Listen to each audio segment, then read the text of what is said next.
പുണ്യനബി തങ്ങൾക്ക് ഖൈബർ വിജയമുണ്ടായി. അള്ളാഹുവിൻ്റെ ഹബീബ് ഖൈബറിൻ്റെ സ്വത്ത് ഓഹരി വെച്ച് കൊടുത്തത് ഖൈബർ യുദ്ധത്തിന് വരാത്ത സ്വഹാബികൾക്ക് ആർക്കെങ്കിലും കൊടുത്തിട്ടുണ്ടെങ്കിൽ അത് എത്യോപ്യയിലേക്ക് ഹിജ്റ പോയ ജഅഫർ തങ്ങൾക്കും കൂടെ വന്നവർക്കുമാണ്.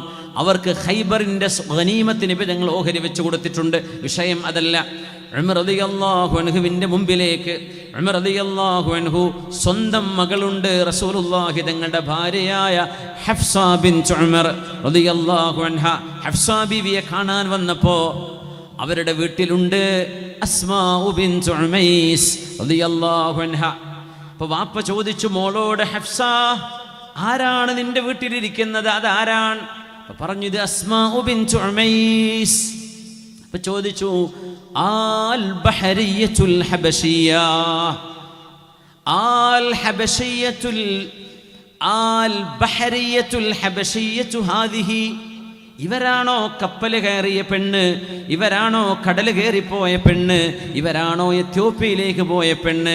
ഖാലത്ത് നഅം, അതേ ഉപ്പ, അവർ തന്നെയാണ്. ഉമർ റളിയല്ലാഹു അൻഹു തമാശ രൂപേണ ഒരു വാക്ക് പറഞ്ഞു പോയി. അത് അസ്മാ എന്നിവർക്ക് വേദനിച്ചു. ഉമർ തങ്ങൾ പറഞ്ഞു, അസ്മാ ബീവി, നിങ്ങൾക്കറിയുമോ, നഹ്നു സാബിഖൂനൽ അവ്വലൂൻ, ഞങ്ങൾ റസൂലുള്ളാഹി തങ്ങളുടെ കൂടെ മക്കയിൽ നിന്ന് മദീനയിലേക്ക് ഹിജ്റ വന്നവരാണ്. ഞങ്ങൾക്കുള്ള മഹത്വമൊന്നും നിങ്ങൾക്കില്ലല്ലോ എന്ന് അസ്മാ ബീവിയോട് ഉമർ റളിയല്ലാഹു അൻഹു. അപ്പോൾ അസ്മാ ബീവി തിരിച്ചു മറുപടി കൊടുത്തു, ഉമറേ, ഞാനൊന്ന് പറഞ്ഞോട്ടെ. കാനൻ നബിയു യുത്ഇമുൽ ജിയാഅ വയുഅല്ലിമുൽ ജുഹാൽ, നിങ്ങളുടെ ഇടയിൽ അല്ലാഹുവിൻ്റെ റസൂലിൻ്റെ കൂടെ നിങ്ങൾ ജീവിക്കുന്ന കാലം ഹബീബായ നബി തങ്ങൾ നിങ്ങളിലെ വിശക്കുന്നവർക്ക് ഭക്ഷണം തന്നിരുന്നു. അറിവില്ലാത്ത ജാഹിലീങ്ങൾക്ക് നബി തങ്ങൾ ഇൽമു പറഞ്ഞു തന്നിരുന്നു. അങ്ങനെയാണ് നിങ്ങൾ ഹിജ്റ ചെയ്തത്. ഞങ്ങൾ എത്യോപ്യയിലേക്ക് പോയവർ കഷ്ടപ്പാടിലാണ്. അന്നവും വെള്ളവും കിട്ടാതെ പട്ടിണി കിടന്ന് ത്യാഗം ചെയ്തവരാണ് ഞങ്ങൾ. അപ്പോഴും മറന്നവർ പറഞ്ഞു, അസ്മാ, അതൊന്നും പറഞ്ഞിട്ട് കാര്യമില്ല, ഞങ്ങളാണ് ദീനിൽ ആദ്യം ഹിജ്റ വന്നവർ. അസ്മാ ബി പറഞ്ഞു, ലഅർഫഅന്ന ഹാദാ ഇലാ റസൂലില്ലാഹ്, ഞാൻ നിങ്ങൾ ഈ പറഞ്ഞ സ്റ്റേറ്റ്മെന്റ് റസൂലുള്ളാഹിനോട് പോയി പരാതി പറയും. റസൂലുള്ളാഹി തങ്ങളോട് ഞാൻ കേസ് പറയും. അങ്ങനെ ബീവി പറയുന്നു, ഉമർ എന്നവർ പറഞ്ഞത് അതുപോലെ ഞാൻ നബി തങ്ങളോട് അവതരിപ്പിച്ചു. നബിയേ, ഞങ്ങൾ ചെയ്ത ത്യാഗം ചെറുതാണെന്ന് ഉമർ പറയുന്നു റളിയല്ലാഹു അൻഹു. ഉമർ തങ്ങൾ പറയുന്നത് അവരാണത്രേ അസ്സാബിഖൂനൽ അവ്വലൂൻ. അപ്പൊ ഞങ്ങളോ നബിയേ? അല്ലാഹുവിൻ്റെ ഹബീബ് പറഞ്ഞു, അസ്മാ ലക്കി ഹിജ്റതാൻ വലിമൻ മഅകി. അസ്മാ, എങ്ങനെയാണ് ഉമർ എന്നവരത് പറയുന്നത്? നിങ്ങൾക്ക് 2 ഹിജ്റയുടെ കൂലിയുണ്ടല്ലോ. ഒന്ന് ഹിജ്റത്തുൻ ഇലൽ ഹബശ, നിങ്ങൾ എത്യോപ്യയിലേക്ക് പോയവരാണ്. വഹിജ്റത്തുൻ ഇലൽ മദീന, എത്യോപ്യയിൽ നിന്ന് മദീനയിലേക്ക് വന്നവരാണ് നിങ്ങൾ. നിങ്ങൾക്ക് 2 ഹിജ്റയുടെ കൂലിയുണ്ട്. ഉമർ എന്നവർക്ക് ഒന്നേ ഉള്ളൂ, അവർ 1 ഹിജ്റയെ ചെയ്തിട്ടുള്ളൂ. അസ്മാ ബീവി റളിയല്ലാഹു അൻഹയോട് പുണ്യ നബി തങ്ങൾ ഇത് പറഞ്ഞപ്പോൾ ഫഫരിഹൽ അശ്അരിയൂൻ, യമനികളായ അശ്അരികൾ മുഴുവൻ അതിൽ സന്തോഷിച്ചവരാണ്. അബൂ മൂസൽ അശ്അരി തങ്ങൾ ആ ഹദീസിൽ കാണാം, ഇമാം ബുഖാരി തങ്ങൾ പറയുന്നുണ്ട്. ഇടക്കിടക്ക് ചോദിക്കും, അസ്മാ, ആ ഹദീസ് ഒന്ന് പറഞ്ഞാട്ടെ, നമുക്ക് 2 ഹിജ്റയുടെ കൂലിയുണ്ടെന്ന് നബി തങ്ങൾ പറഞ്ഞ ഹദീസ്. അപ്പോൾ അസ്മാ ബീവി റളിയല്ലാഹു അൻഹ ഇങ്ങനെ ചൊല്ലിക്കൊടുക്കും, ഖാല റസൂലുള്ളാഹ്, അല്ലാഹുവിൻ്റെ റസൂൽ പറഞ്ഞു എന്ന് പറഞ്ഞിട്ട് സ്വല്ലല്ലാഹു അലൈഹി വസല്ലം ഹബീബായ നബി തങ്ങളുടെ ആ ഒരു ഹദീസ് ജീവിതത്തിൽ ഒരുപാട് തവണ അബൂ മൂസൽ അശ്അരി റളിയല്ലാഹു അൻഹു ആവർത്തിച്ച് കേൾക്കുമായിരുന്നു. എന്നിട്ട് പൊട്ടി കരയുമായിരുന്നു സന്തോഷം കൊണ്ട്. കാരണം ഇവരുടെ കൂടെ എത്യോപ്യയിൽ ചെന്ന് ചേരാനും അവരുടെ കൂടെ മദീനയിലേക്ക് വരാനും ഭാഗ്യമുണ്ടായവരാണ് 50ഓളം വരുന്ന അശ്അരികൾ. പക്ഷേ അതിൽ ഏറ്റവും നിറഞ്ഞു നിന്നത്, തിളങ്ങി നിന്നത് ഒരു മഹദിയാണ്. ജഅഫർ റളിയല്ലാഹു അൻഹുവിൻ്റെ ഭാര്യയായ അസ്മാ ബിൻത് ഉമൈസ് അൽ ബഹരിയ അൽ ഹബശിയ, എത്യോപ്യയിലേക്ക് പോയ, സമുദ്രത്തിൽ യാത്ര ചെയ്ത, സമുദ്രത്തിൻ്റെ പെണ്ണ് എന്ന് ചരിത്രം വിളിക്കുന്ന അൽ ബഹരിയത്തു അസ്മാ ബിൻത് ഉമൈസ് റളിയല്ലാഹു അൻഹ. അള്ളാഹുവിൻ്റെ ദീനിന് വരെ ചെയ്ത ത്യാഗം സാന്ദർഭികമായി നമ്മൾ ഉണർത്തുകയാണ്. മുഹമ്മദ് ബിൻ അഹ്മദുൽ ബൽഖി എന്ന് പറയുന്ന ഒരു മുഅദ്ദിനുണ്ട്. മുഹമ്മദ് ബിൻ അഹ്മദുൽ ബൽഖി, അദ്ദേഹത്തിൻ്റെ ശിഷ്യൻ ഇബ്നു അബി ശുറൈഹ് തങ്ങളുടെ ഒരു ബെഡുവിൻ, അദ്ദേഹം ഇറങ്ങി വന്നു. അപ്പം അറാബികൾക്ക് കാര്യമായ വിവരമൊന്നും ഉണ്ടാവില്ല. അറിവ് കുറഞ്ഞവരാണ്, സംസ്കാരം കുറഞ്ഞവരാണ്, കാര്യമായി പെരുമാറാൻ പോലും അറിയാത്തവരാണ്. അങ്ങനെ മഹാനായ ഇബ്നു അബി ശുറൈഹ് തങ്ങളോട് വന്ന് അറാബി ചോദിക്കുകയാണ്, ഇന്നംറഅതി വലദത് ലിസിത്തി ശുഹൂർ, എൻ്റെ ഭാര്യ 6 മാസമായപ്പോൾ പൂർണ്ണ ഗർഭിണിയായ ഒരു കുട്ടിയെ പ്രസവിച്ചു. പൂർണ്ണ ഗർഭിണിയായ കുട്ടിയെ പ്രസവിക്കണമെങ്കിൽ അറബ് മാസപ്രകാരം 10 മാസം വേണം, അല്ലെങ്കിൽ ഇംഗ്ലീഷ് മാസമാണ് 9 മാസം. ഇതെങ്ങനെ സംഭവിച്ചു? അതെൻ്റെ കുട്ടി തന്നെയാണോ അല്ലയോ എന്നാണ് ചോദിക്കുന്നത് ഇബ്നു അബി ശുറൈഹ് തങ്ങളോട്. അതിന് സാക്ഷിയാണ് മുഹമ്മദ് ബിൻ അഹ്മദുൽ ബൽഖി എന്ന് ലോകത്തറിയപ്പെടുന്ന ഇസ്ലാമിക സലഫ് സ്വാലിഹീങ്ങളിലെ പ്രശസ്തനായ മുഅദ്ദിനാണ് ഇമാം അഹ്മദുൽ ബൽഖി. അപ്പം അദ്ദേഹം ഇതിന് സാക്ഷിയാണ്. ചോദിച്ച ചോദ്യം, എൻ്റെ ഭാര്യ പ്രസവിച്ചു, 6 മാസം ഗർഭിണിയായ ഉടനെ പൂർണ്ണമായൊരു കുട്ടിയെ, പ്രീമച്യൂർ ബർത്തല്ല, പരിപൂർണമായൊരു ബർത്താണ്. അപ്പോൾ സ്വാഭാവികമായും ഇത് തൻ്റെ കുട്ടിയാണോ അല്ലയോ? അന്ന് DNA ടെസ്റ്റുകളെല്ലാം നടത്തുക, ഹബീബായ നബിയുടെ ഹദീസാണെന്ന് സ്വീകരിക്കുക. മഹാനായ ഇബ്നു അബി ശുറൈഹ് എന്നവർ പറഞ്ഞു, ഹുവ വലദുക്, ഇത് നിങ്ങളുടെ മകനാണ്. ഇതൊരു മസ്അലയാണ്, നമ്മുടെ സമൂഹത്തിലൊക്കെ അറിയേണ്ട ഒരു കാര്യമാണിത്. വ്യഭിചാരം അള്ളാഹു നിഷിദ്ധമാക്കിയ കുറ്റമാണ്. അങ്ങനത്തെ ഒരു വ്യഭിചാര കുറ്റങ്ങളിൽ ചെന്ന് പെടുകയും വിവാഹിതയായ ഒരു പെണ്ണിന് അവിഹിതമായ ഗർഭത്തിലൂടെ ഒരു കുഞ്ഞ് ജനിക്കുകയും ചെയ്താൽ ആ കുഞ്ഞ് ആരുടെ കുഞ്ഞാണ് എന്ന വിഷയം വരും. ഭർത്താവ് പറയും, ഞാൻ നാട്ടിലില്ലല്ലോ. ഭർത്താവിന് പറയാം, ഞാൻ അവളുമായി ശാരീരിക ബന്ധത്തിൽ പോലും ഏർപ്പെട്ടിട്ടില്ല ഈ കാലത്ത്, പിന്നെ എങ്ങനെ ഗർഭമുണ്ടായി? അള്ളാഹുവിൻ്റെ റസൂലിൻ്റെ ഹദീസാണ് അതിന് നിദാനം. എന്തേ അതിന് കാരണം? ഹുവ വലദുക. ഇബ്നു അബി ശുറൈഹ് എന്ന മഹാൻ മറുപടി കൊടുത്തു, അത് നിങ്ങളുടെ മകൻ തന്നെയാണ്. എന്തേ കാരണം? ഖാല റസൂലുള്ളാഹി സ്വല്ലല്ലാഹു അലൈഹി വസല്ലം, അൽ വലദു ലിൽ ഫിറാശ് വലിൽ ആഹിർ അൽ ഹജർ. അൽ വലദു ലിൽ ഫിറാശി വലിൽ ആഹിരി അൽ ഹജർ. ആരുടെ ഭാര്യയാണോ ആ ഭാര്യ പ്രസവിച്ചത്, ആ ഭാര്യയുടെ ഭർത്താവിൻ്റെ കുട്ടിയാണ്. വിവാഹബന്ധം വേർപെടുത്താത്ത കാലത്തോളം ഒരു ഭർത്താവിൻ്റെ കീഴിൽ ജീവിച്ചു കൊണ്ടിരിക്കെ ആ ഭാര്യയ്ക്ക് ഒരു ഗർഭമുണ്ടായാൽ അത് വ്യഭിചാരത്തിലാണെങ്കിൽ പോലും ഈ ഭർത്താവിൻ്റെ പേരിലാണ് ആ കുട്ടി അറിയപ്പെടുക.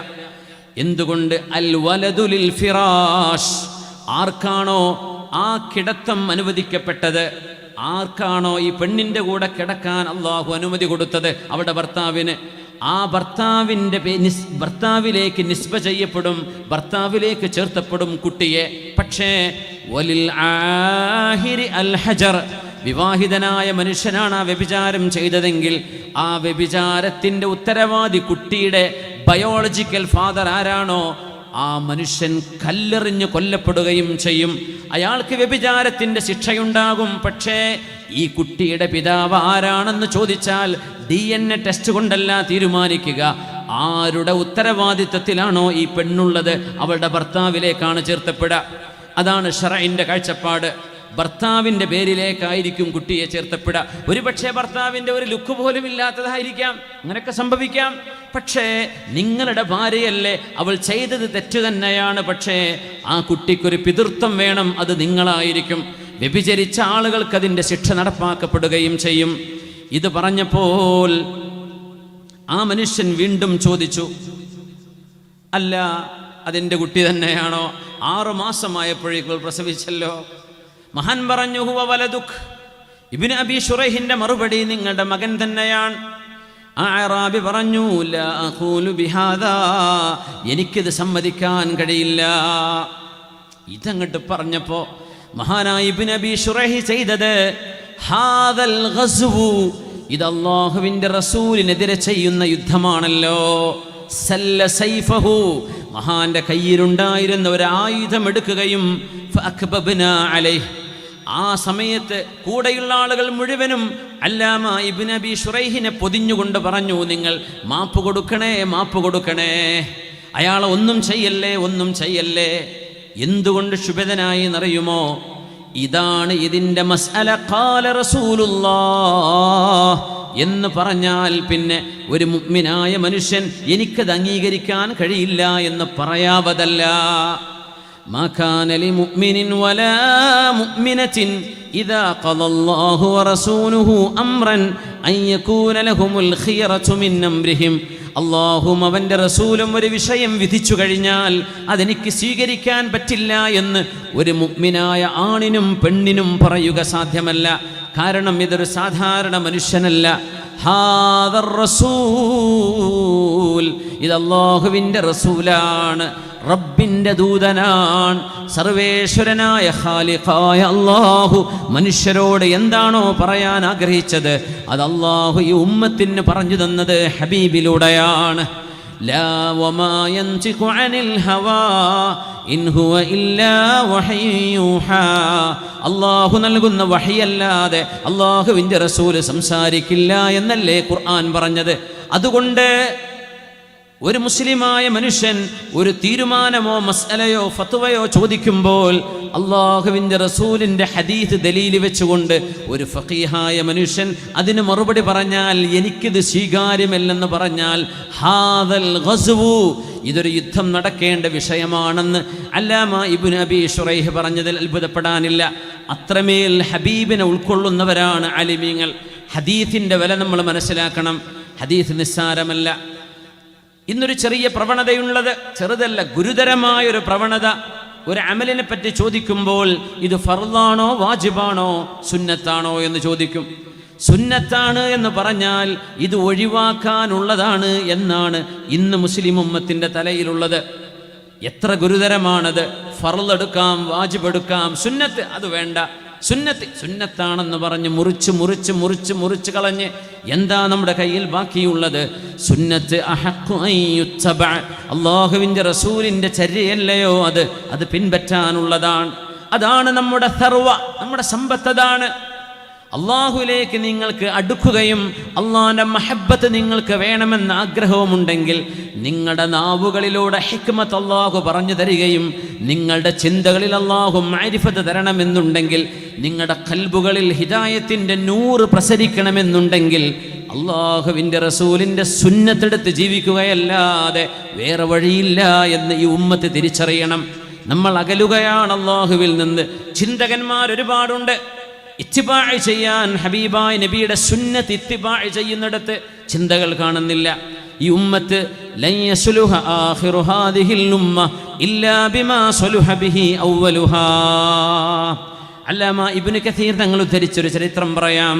വകീ ഇബ്നുൽ ജറാഹ്, ഇമാം ഷാഫി തങ്ങളുടെ ഉസ്താദ്, ശകൗതു ഇലാ വകീഇൻ സൂഅ ഹിഫ്ളി എന്ന് ഇമാം ഷാഫി തങ്ങൾ പാടുന്ന ആ ഒരു പാട്ട്. വകീ ഇബ്നുൽ ജറാഹ് ഇമാം ഷാഫി തങ്ങളുടെ മഖാമിലേക്ക് സിയാറത്തിന് പോകുമ്പോൾ വലതു ഭാഗത്ത് കാണാം ഒരു പഴയ ഒരു കെട്ടിടം, ഒരു പഴയ ഒരു കവാടം. ഹാദാ ദരീഹു മുഖ്രിഇൽ ഇമാം ഷാഫിഈ, ഇമാം ഷാഫി തങ്ങൾക്ക് ഓതിക്കൊടുത്ത മുഖ്രി എന്ന് നമ്മൾ പറയുന്ന മുഖ്രി, ഓതിക്കൊടുക്കുന്ന ആൾക്കാണ് മുഖ്രി എന്ന് പറയാം. അതാ പിന്നെ മുഖ്രിക്കായി മാറിയത്. ഇമാം ഷാഫി തങ്ങളുടെ മുഖ്രി ആയ ഇമാം വകീ ഇബ്നുൽ ജറാഹാണ് ഇവിടെ കിടക്കുന്നത്. അവിടെ സലാം പറഞ്ഞിട്ട് നമ്മൾ സിയാറത്തിന് പോവുക ഇമാം ഷാഫി തങ്ങളുടെ മഖാമിലേക്ക്. മഹാനായ വകീ ഇബ്നുൽ ജറാഹ് അനിൽ മസ്ഊദി, ഇമാം മസ്ഊദി ഹദീസിൻ്റെ ചരിത്രത്തിൽ അറിയാം, അവർക്ക് അവസാന കാലഘട്ടം ഓർമ്മപ്പെശക് വന്നിരുന്നു. ഇഖ്തിലാത്ത് എന്നതിന് ഹദീസിൻ്റെ ഇസ്തിലാഹ്, ഇഖ്തിലാത്ത് വരുന്നതിന് മുമ്പ് അവരിൽ നിന്ന് ഉദ്ധരിച്ച ഹദീസാണ് ഇമാം വകീ എന്നിവരുടെ. ഇരിക്കട്ടെ. അൻ അബ്ദുൽ മലിക് ബിൻ ഉമൈർ അൻ ഖുബൈസത്ത് ബിൻ ജാബിർ, ഉമർ റളിയല്ലാഹു അൻഹു ഒരു താബിഈനെ കണിശമായി ശകാരിച്ച ഒരു സംഭവമാണ്. ഖബീസത്ത് ബിൻ ജാബിർ താബിഈയാണ്. ഖറജ്നാ ഹുജ്ജ